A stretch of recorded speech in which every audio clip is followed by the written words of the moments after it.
கடைகளில், தனியார் நிறுவனங்களில் ஊழியர்களுக்கான இருக்கை சட்டத்தை செயல்படுத்த வேண்டும். பள்ளிகளில், கல்லூரிகளில், பணியிடங்களில், பெண்கள் வேலை செய்யக்கூடிய இடங்களில் பாலியல் குற்றங்களை தடுப்பதற்கான சமூக செயற்பாட்டாளர்கள் அல்லது பெண் செயற்பாட்டாளர்கள் உள்ளடக்கிய குழுக்களை ஏற்படுத்த வேண்டும் என்ற கோரிக்கையின் அடிப்படையில் இளைஞர் அரண் சார்பாக ஒருங்கிணைத்திருக்கின்ற இந்த வலையரங்கத்திற்கு சிறப்புரையாற்ற இருக்கின்ற தோழர்களே, ஜூமின் வழியாக பார்த்து கொண்டிருக்கின்ற தோழர்களே, முகநூல் வாயிலாக பார்த்து கொண்டிருக்கின்ற தோழர்களே, உங்கள் அனைவருக்கும் இளைஞர் அரண் சார்பாக எங்களுடைய அன்பு கலந்த வணக்கத்தை தெரிவித்துக் கொள்கிறோம். தோழர்களே, பொதுவாக மனிதருக்கும் மற்ற உயிரினங்களுக்கும் பல்வேறு விதமான தனித்தன்மைகள் மனிதருக்கு உள்ளதாக சொல்லுவாங்க. பேச்சாற்றல் தான் மற்ற உயிரினங்களை காட்டிலும் மனிதருக்கு இருக்கக்கூடிய சிறப்பு தனித்தன்மைன்னு சொல்லுவாங்க. இன்னும் சிலர் மனிதருக்கு இருக்கக்கூடிய அந்த சிந்திக்கும் ஆற்றல், அந்த பகுத்தறிவு தான் மற்ற உயிரினங்களை காட்டிலும் மனிதருக்கு இருக்கக்கூடிய தனித்தன்மைன்னு சொல்லுவாங்க. ஆனால் ஒரு மார்க்சிய நோக்கில், ஒரு அறிவியல் நோக்கில நம்ம சொல்றதாக இருந்தா, மற்ற உயிரினங்கள் அனைத்துமே மனிதரை தவிர்த்து மற்ற உயிரினங்கள் அனைத்துமே தானாக விளைந்த ஒரு பொருளை தான் அவங்க சாப்பிடும். தானாக விளைந்த புல்லையோ அல்லது வேட்டையாடியோ. அப்படிதான் மனிதரை தவிர மற்ற அனைத்து உயிரினங்களும் தங்களுடைய தேவைகளை பூர்த்தி செஞ்சுக்கிறது. ஆனால் மனிதர் மட்டும்தான் மண்ணோடு உறவாடி அதோடு உழைப்பை செலுத்தி விளைய வைத்து தன்னுடைய தேவைகளை பூர்த்தி செஞ்சுக்கிறாங்க. மற்ற உயிரினங்கள் எல்லாம் விளைஞ்சதை அப்படியே சாப்பிடும், விளைஞ்சதை வச்சு தன்னுடைய தேவைகளை பூர்த்தி செஞ்சுக்கும். ஆனா மனிதர் மட்டும்தான் விளைய வைத்து அதனோட உழைப்பை செலுத்தி அதன் ஊடாக தன்னுடைய தேவைகளை பூர்த்தி செஞ்சுக்கிறாங்க. அப்போ இந்த மனிதனுடைய தேவை அப்படிங்கிறது ஒரு விலங்குன்னா வெறும் அதோட இரையோட முடிஞ்சு போச்சு. இப்போ மனிதனுடைய தேவை அப்படின்னு சொல்லும் போது உணவு ஒரு தேவை தான், அடிப்படை தேவை. அது போல இருப்பிடம், உடை, மருத்துவம், கல்வி, இது எல்லாமே மனிதனுடைய தேவை, அடிப்படை தேவைகள்ல ஒன்று.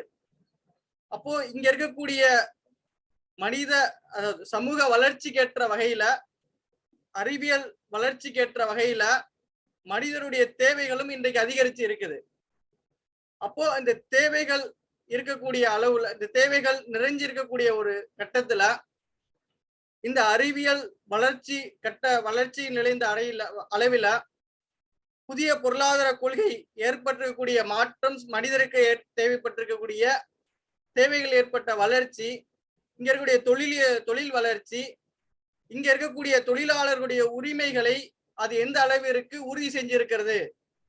தொழில் வளர்ச்சி இருக்கிறது போல இங்க இருக்கக்கூடிய தொழிலாளர்கள் உரிமை எந்த அளவிற்கு உறுதி செய்யப்பட்டிருக்கிறது என்பதுதான் நமக்கு இங்க இருக்கக்கூடிய கேள்வி. நாம் வரலாறுகள்ல படிச்சிருப்போம். பிரெஞ்சு புரட்சின்னு படிச்சிருப்போம். பிரெஞ்சு புரட்சி சுதந்திரம், சமத்துவம், சகோதரத்துவம்ங்கிற கோரிக்கை அடிப்படையில வெடிச்ச ஒரு போராட்டம் அப்படின்னு நம்ம கேள்விப்பட்டிருப்போம்.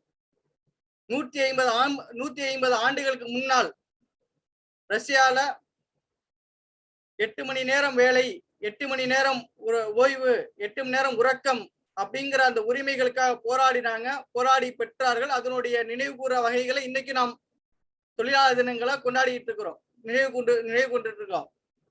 ஆனால் 150 ஆண்டுகளுக்கு முன்பு போராடிய ஒரு சோசியலிஸ்டுகளால் போராடப்பட்ட அந்த கோரிக்கை இன்றைய வரைக்கும் நம்முடைய வாழக்கூடிய இந்திய சமூகத்துல, அது நாம் வாழக்கூடிய சமூகத்துல அந்த 8 மணி நேரம் வேலையாவது உறுதி செய்யப்பட்டிருக்கிறதா?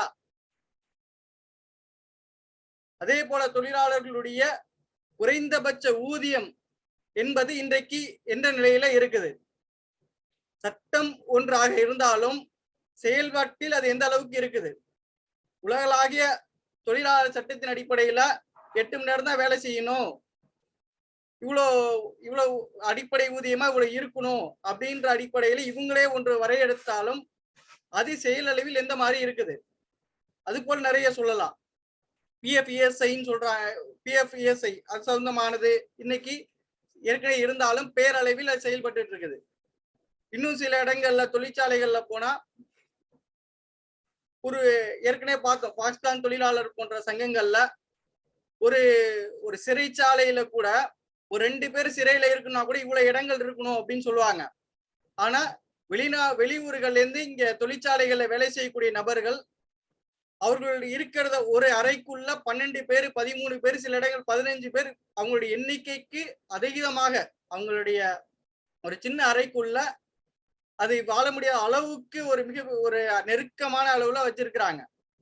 இப்படி ஒரு பக்கம் தொழிலாளர்களுடைய உரிமைங்கிறது தொழிலாளர்கள் அவங்களுடைய அந்த லாபத்திற்காக வேலைக்கு வந்துட்டாங்கிறதுக்காக மிகப்பெரிய அளவிலான சுரண்டல், அவங்களுடைய உரிமைகள் மீதான மதிப்பற்ற தன்மையில ஒரு பக்கம் சுரண்டல் அதிகரிச்சுக்கிட்டே போகுது. இப்போ அதே போல இது ஐடி தொழிலாளர்கள் எடுத்துக்கிட்டா சங்கமிக்கிற உரிமையும் கிடையாது. அவங்களுடைய தேவைகளை கேட்டு போராடுவதற்கான களமும் இல்லை. அதே இது மேல்நிலையில இருக்கிறது. இப்ப அதுக்கு கீழ்நிலையில பார்த்தோம் அப்படின்னா கடைகள்ல நம்ம அன்றாடம் பார்க்கக்கூடிய கடைகள்ல தனியார் நிறுவனங்கள்ல எந்த மாதிரியான நிலைகள்ல இருக்கிறாங்க. ஒரு இன்னைக்கு என்ன உலக நாடுகள்லாம் 6 மணி நேரம் 8 மணி நேரம் வேலையை தாண்டி 6 மணி நேரம் வேலைகள், வாரத்துல 3 நாட்கள் லீவ் வேணுங்கிற போராடுற கட்டத்துல மேலை நாடுகள்ல இருக்கிறாங்க. துபாய் போன்ற நாடுகள்ல இப்போ 2 மாசம் முன்னாடி கூட அமலாச்சு. 2.5 நாள் அவங்களுக்கு வார விடுப்புன்னு.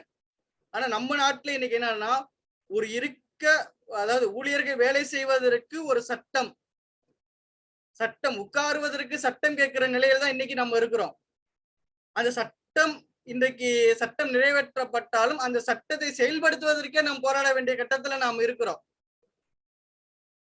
அப்போ இங்க இருக்கக்கூடிய அரசுகள் எந்த மாதிரி இருக்கிறாங்க அப்படின்னா, இங்க இருக்கக்கூடிய தொழிலாளர்களுடைய அடிப்படை உரிமைகள்ல கூட கவனமற்று அதுல செயல்படுத்துவதில் உறுதித்தன்மை அற்ற தன்மையில தான் இந்த அரசே ஒரு ஒடுக்குமுறை போக்காக இருக்கிறதுனால, ஒடுக்குமுறை செய்யக்கூடிய அரசாக இருக்கிறதுனால தொழிலாளர்கள் விஷயத்துல இந்த சட்டத்தை சட்டமாக கொண்டு வந்தாலும் அதை செயல்படுத்தாமல் இன்னைக்கும் சட்டமேற்றி 4 மாதங்கள் ஆச்சு. இன்றைய வரைக்கும் அது எந்த ஒரு மாற்றத்தையும் நாம் பார்க்க முடியல. இன்னைக்கும் கடைகள்ல சட்டம் ஏற்றப்பட்டா செயல் வடிவத்துல இல்ல. அப்போ நாம் சொல்ல வருது என்ன அப்படின்னா, இந்த அரசுக்கு நாம் சொல்ல வருது என்ன அப்படின்னா, சட்டம் கொண்டு வந்ததுக்கு அப்புறமும் இன்னைக்கு 4-5 மாதங்கள் ஆச்சு, இன்னை வரை செயல்பாட்டுக்கு வரல. நீங்க எப்படி கொரோனாக்கு எப்படி சட்டத்தை செயல்படுத்துங்க, எப்படி கொரோனாக்கு மாஸ்க் போடலைன்னா எப்படி நீங்க ஒரு ஃபைன் போடுறீங்களோ, எப்படி நீங்க ஒரு அந்த விஷயத்தை எப்படி கரார்படுத்துறீங்க, அது போல இந்த இருக்கை சட்டத்தை அமல் செய்வதற்கு இந்த அரசுகள் செயல்படுத்தணும்.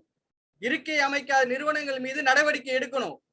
அப்பதான் நாம இந்த சட்டத்தை செயல்படுத்தும் போதுதான் குறைந்தபட்சம் இந்த ஒரு விஷயமா உறுதிப்படுத்தப்படணும். ஏன்னா நாம் ஒன்றை புரிஞ்சுக்கணும். மேலை நாடுகள்ல 6 மணி நேரம் வேலைகளுக்காக போராடுறாங்க. நாம் 8 மணி நேரம் வேலைங்கிறதெல்லாம் ஒரு சட்டத்தினால் உட்காருவதற்கே நாம் போராடினால்தான் நீங்க ஒரு உட்கார வைக்கிற சட்டத்துக்கே போராடினால்தான் அதை பெற முடியும் நிலைமைன்னா, நாம் எந்த அளவுக்கு நாம் பின்தங்கிய நிலையில இருக்கிறோங்கிறத தோழர்கள் புரிஞ்சிக்க வேண்டிய ஒரு கட்டத்துல நாம் இருக்கிறோம். அதே போல இது ஒரு பக்கம் அப்படின்னு சொன்னா, இன்னொரு பக்கம் பெண்களுக்கு எதிரான வன்முறைகள். எந்த தேசத்திலையுமே ஒரு சரிபாதியான எண்ணிக்கை கொண்டவர்கள் பெண்கள். அப்போ பெண்களுக்கான எந்த ஒரு நாட்டினுடைய வளர்ச்சி அளவிடுவது என்பது அந்த நாட்டுல பெண்கள் எந்த அளவுக்கு வளர்ச்சி அடைந்து இருக்கிறாங்களோ, முன்னேறி இருக்கிறாங்களோ, அதை கொண்டுதான் அந்த நாட்டினுடைய வளர்ச்சியை அளவிட முடியும் அப்படின்னு சொல்றாங்க. நம்முடைய நாட்டுல இவ்வளோ விடுதலை பெற்று இவ்வளவு ஆண்டுகள் ஆட்சின்னு சொல்றாங்க. ஆனா 70 ஆண்டுகளுக்கு மேலாக ஆட்சி. ஆனா இன்னைய வரைக்கும் ஒரு பெண்களுக்கான பாதுகாப்புங்கிற விஷயத்துல இன்றைய வரைக்கும் நம்முடைய இந்திய சமூகம் எந்த நிலையில இருக்குது? ஒரு பெண்கள் பள்ளிக்கு போய் படிக்கிறாங்க. படிக்கிற பெண்கள் பாதுகாப்போட வருவாங்களா? கல்லூரிகளுக்கு போறாங்க, பணியிடங்களுக்கு போறாங்க. போகிற நிலையில பாதுகாப்பாக வருவாங்களாங்கிறத உத்தரவாதமா சொல்ல முடியாத நிலைமையில தான் இன்னைக்கு இருக்கிறோம். ஒரு நாள் இந்த சமூகம் பல ஆண்டுகளாக பெண்களுக்கு கல்வி மறுத்த சமூகமாக இது இருந்துச்சு. ஆனா பல சமூக தலைவர்களுடைய போராட்டம், பல ஜனநாயக அமைப்புகளுடைய போராட்டம், பல அரசியல் போராட்டத்தின் விளைவாக பெண்களுக்கான கல்வி உரிமையை நாம் பெற்றோம். இந்த போராடி பெற்ற இந்த கல்வி உரிமை, இதுக்காக நாம் பல ரத்தம் சிந்தி பல பேருடைய பல இன்னல்களுக்கு ஆட்பட்டு கஷ்டப்பட்டு போராடி பெற்ற ஒரு உரிமை இன்றைக்கு கல்வி உரிமை உறுதி செய்யப்பட்டிருந்தாலும் அந்த கல்வி கூடத்தில் பெண்களுக்கான பாதுகாப்பு எந்த நிலையில இருக்குது? ஒரு பெண் பள்ளிக்கூடத்துக்கு போறாங்க. கோவையில பள்ளிக்கூடத்துல வாத்தியாரால ஒரு பள்ளி பாடசாலையிலேயே ஒரு பாலியல் அச்சுறுத்தலுக்கு உள்ளாக்கப்படுறாங்க. பிறகு என்னன்னா, இந்த சமூகம் என்ன நிலையில ஆக்குது? அந்த பாதிக்கப்பட்ட பெண்ணையே குற்றவாளி ஆக்கக்கூடிய நிலைமையில தான் இன்னைக்கு இந்த சமூகம் இருக்குது. அதே ஒரு வேலை இடத்துக்கு போனா இவங்க அதே நிலைமை தான் அங்கேயும். இவங்க லீவு கேட்டாங்க, அதனால கொடுக்கல, அதனால இவங்க என் மேல ஒரு பொய்யான புகார்கள் செய்யறாங்க. இப்படிங்கிற மாதிரி எந்த பெண்கள் தாங்கள் பாதிக்கப்பட்டாலும் அதை இந்த சமூகத்துக்கு சொன்னா அந்த பாதிக்கப்பட்ட பெண்ணையே குற்றவாளியாக்கக்கூடிய ஒரு ஆணாதிக்க சமூகத்துலதான் நம்ம வாழ்ந்துகிட்டு இருக்கிறோம். அப்போ இங்க இருக்கக்கூடிய இப்போ கோவையில நாம் நடந்துச்சு, போராட்டணும். அதே போல ஒவ்வொரு மூலைகளையும் ஒவ்வொரு இடங்களும் நடந்துகிட்டு இருக்கு. இப்போ இது ஒரு பக்கம் அதிகரிச்சுக்கிட்டே இருக்குது. அப்போ இந்த பிரச்சனைகளை உடனடியாக தடுத்து நிறுத்துவதற்கு என்ன செய்யணும்? அப்போ குறைந்தபட்சம் இதற்கு ஏற்கனவே இங்க சட்டங்களாகவும் இருக்குது, அரசாணைகளாகவும் இருக்குது. இதற்கான தடுப்பு வேலைகளை செய்வதற்கு ஏற்கனவே 2013 சட்டத்தின் அடிப்படையில 2014 சட்டம் ஒரு அரசாணை இருக்குது, 2015 இன்னொரு அரசாணை இருக்குது. கல்லூரிகள்ல மாணவர் பிரதிநிதிகள் உள்ளடக்கிய அந்த நிறுவனத்துக்கோ அந்த பள்ளிக்கோ கல்லூரிக்கோ தொடர்பற்ற ஒரு பெண் செயற்பாட்டாளர்கள், பெண் வழக்கறிஞர்கள் அல்லது உளவியல் நிபுணர்கள் யாரேனும் ஒருவரை கொண்டு ஒரு கமிட்டி அமைக்கப்படணும் அப்படின்னு சொல்லிட்டு ஏற்கனவே அரசாணைகளாக இருக்குது. அதே போல பணியிடங்களுக்கு 2013 சட்டத்தின்படியே ஒரு விசாக கமிட்டி பணியிடங்களுக்கு அமைக்கப்படணும். ஒரு பெண்ணை தலைமையாக கொண்டு 50% பெண்களை கொண்டு 50% பெண்கள் உறுப்பினர் கொண்டதாக அந்த குழு இருக்கணும். ஒரு பெண் தலைமை கொண்டதாகவும் அந்த நிறுவனத்துக்கு தொடர்பற்ற ஒரு பெண் உள்ளடக்கியதாக அந்த குழு இருக்கணும்னு ஏற்கனவே 2013 சட்டத்தின் அடிப்படையில உச்சநீதிமன்றத்தினுடைய தீர்ப்பின் அடிப்படையில ஒரு சட்டமும் வரையறுக்கப்பட்டாச்சு. ஆனால் இந்த விசாக கமிட்டி பணியிடங்கள்ல எந்த நிலைமையில இருக்குது? தோழர் மகிழன் இருக்கிறாங்க. ஒரு 3 நாளைக்கு முன்னாடி ஒரு வழக்கு சம்பந்தமா கமிஷனர் ஆபீஸ்க்கு போயிருந்தோம். அப்ப போயிருக்கும் போது அங்க போலீஸ்ட கேட்கிறோம், இந்த மாதிரி விசா கமிட்டி இந்த மாதிரி நிறுவனங்களை வைக்கப்படணும் அப்படின்னு. விசா கமிட்டினா என்ன அப்படின்னு கேட்கறாங்க. ஒரு பெண் அதிகாரி கேட்கறாங்க, விசா கமிட்டி என்னன்னு கேட்கறாங்க. ஒரு சட்டத்தை செயல்படுத்துகின்ற இடத்துல இருக்கக்கூடிய காவல் அதிகாரிகளுக்கு அப்படின்னு என்னன்னு தெரியல. அப்போ இங்க பாலியல் வன்முறைங்கிறது, பெண்களுக்கு எதிரான வன்முறைகள்ங்கிறது ஒரு பக்கம் அதிகரிச்சுக்கிட்டே இருக்குது. அதற்கான தடுப்புக்கு ஏற்கனவே இதற்கான வழிகாட்டலோடு சில சட்டங்களும் வரையறுத்திருக்கிறாங்க. ஆனால் அந்த சட்டம் கூட இன்றைய வரைக்கும் பேரளவிலேயே தான் இருக்குது. அப்போ நாம் என்ன சொல்ல வரோம் அப்படின்னா, பெண்களுக்கு எதிரான இந்த பாலியல் குற்றங்களை தடுப்பதற்கு பள்ளி கல்லூரிகள்ல முதற்கட்டமாக பாலியல் குற்றங்களை தடுப்பதற்கு பள்ளி கல்லூரிகள்ல அதனுடைய அந்த அரசாணைப்படி அந்த பள்ளிக்கோ கல்லூரிக்கோ தொடர்பற்ற ஒரு பெண் செயற்பாட்டாளர்கள் அல்லது பெண் வழக்கறிஞர்களை கொண்டு ஒரு குழுக்களை ஏற்படுத்தணும். அதுல இந்த குழுக்கள்ல இவங்க எல்லாம் இருக்கிறாங்க. இங்க மாணவர்களுக்கு இப்படி ஒரு வன்முறை நடந்தா, இப்படி இன்னல்கள் நடந்தா இந்த புகார்ல இவங்கள்ட்ட புகார் தெரிவிக்கணும் அப்படிங்கிற வெளிப்படைத்தன்மையா மக்கள் கண்காணிப்போடு கூடிய ஒரு குழுக்களை அனைத்து பள்ளி கல்லூரிகளையும் ஏற்படுத்தணும்.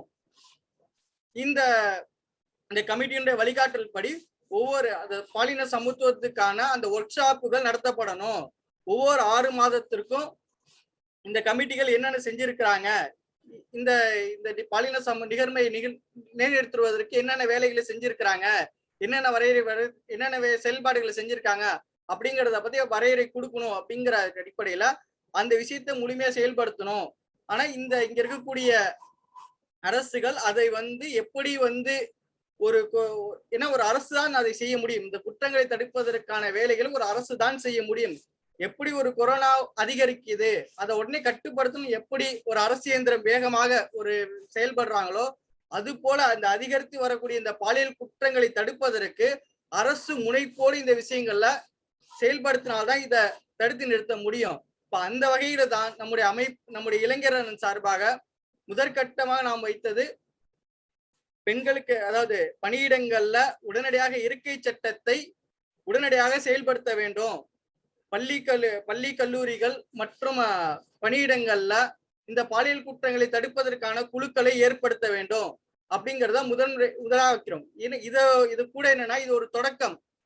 நாம் போராடி பெற வேண்டிய உரிமைகள், ஒரு தொழிலாளர் உரிமைகள் சார்ந்து நாம் இன்னும் போராட 8 மணி நேரம் வேலைங்கிறதே ஒரு ஏற்ற அளவுல தான் இருக்கு. நாம் ஒரு இருக்கைக்கே போராடுகின்ற நிலைமையில இருக்கிறோம்னா, இன்னும் அந்த ஒரு கட்டம் என்பதெல்லாம் மிக எந்த அளவுக்கு பின்தங்கி நாம் இருக்கிறோம், எந்த அளவுக்கு எந்த அளவிற்கான ஒரு போராட்டத்தை, ஒரு வெகு போராட்டத்தை நாம் கட்டுவதற்கு எந்த அளவுக்கு நாம் அந்நியமாக இருக்க வேண்டும்ங்கிறது தான். ஒரு இருக்கைக்கே நாம் போராடுகின்ற நிலைமையில தான் இருக்கிறோம். அதான் சொன்னேன், ஏற்கனவே மேலை நாடுகள்லாம் 6 மணி நேரத்துக்காக போராடுகின்ற கட்டத்துக்கு போயிட்டாங்க. நம்ம இன்னும் இருக்கைக்கே போராடுகிற நிலைமையில் இருக்கோம்னா எந்த அளவுக்கு பின்தங்கி இருக்கிறோம் என்பதை உணர்ந்தாதான் இந்த போராட்டத்தை ஏன் நாம் வேகப்படுத்தணும், எதற்காக இதற்கு நாம் அந்நியமாகணுங்கிறதே புணர முடியும். அதனுடைய முதற்கட்டமாக தான் இதற்கான போராட்ட வேலைகளை இளைஞரணி சார்பாக நாம் முன்னெடுக்கிறோம். அந்த வகையில முதற்கட்டமாக அந்த வகையில இதனுடைய கருத்து பரப்புரைகளை முதற்கட்டமாக ஏற்படுத்த வேண்டும்ங்கிற அடிப்படையில் தான் இந்த கருத்தரங்கத்தை ஒருங்கிணைத்திருக்கிறோம். அந்த வகையில எங்களோடு சேர்ந்து இந்த போராட்டத்திற்கு பல பகுதிகளை சேர்ந்த தோழர்களும் இதில் இருக்கக்கூடிய ஜனநாயக சக்திகளும் இந்த தொழிலாளர்களுக்கான போராட்டத்தையும் பெண்களுக்கான பாதுகாப்பு என்பதற்கான போராட்டத்திற்கும் முன்னெடுப்பதற்கு தமிழ்நாட்டின் அரணாக இளைஞரணை மாற்றுவதற்கான ஒரு செயல்பாடாக நீங்களும் எங்களோடு இணைந்திருக்கிறோம் என்று கேட்டுக்கொண்டு என்னுடைய தலைமை உரையினை நிறைவு செய்கிறேன். நன்றி, வணக்கம்.